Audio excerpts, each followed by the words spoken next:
Oversight of the census is one of this committee's core responsibilities. However, I worry that since last January, Democrats have been much more focused on using our committee to attack the Trump administration than on addressing fundamental good government oversight like preparedness for the census. The census determines the apportionment of seats in the House.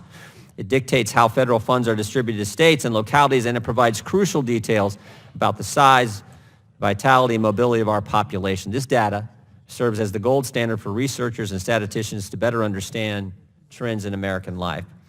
When we were in the majority, Republicans held several hearings about census preparedness dating back to 2015. Mr. Meadows chaired many of those. In 2018 alone, Republicans convened 5 hearings or briefings about the census. We looked at important topics like information technology preparations, cybersecurity preparedness, and we sought to understand how the Bureau was getting ready for the first census that will allow people to submit responses online.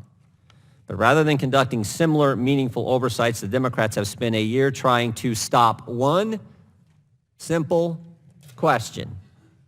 Are you a citizen? One question. Since obtaining the majority in January 2019, the Democrats have held only one hearing on the 2020 census that did not focus on the census citizenship question, just one.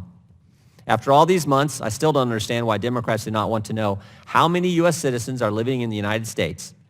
It's a question that's been on our census before. It's a question asked by numerous nations around the world. And it's a question the United Nations encourages countries to ask. And frankly, if you go talk to any of our constituents and ask them, should we ask on the census if you're a citizen, the person on the street that you would talk to would say, well, of course. Aren't we already doing that? And you would have to say, yes, we are. We've been doing it for 200 years until now. Democrats basically argue that the question is designed to scare immigrant and racial communities in an effort to undercount those populations. That's not correct. The Census Bureau conducted a test last summer to study the operational effects on self-response of including a citizenship question and found that there was no difference in self-response rates between forms with and forms without a citizenship question. Let me say that again. There was no difference in self-response rates between forms with and forms without a citizenship question.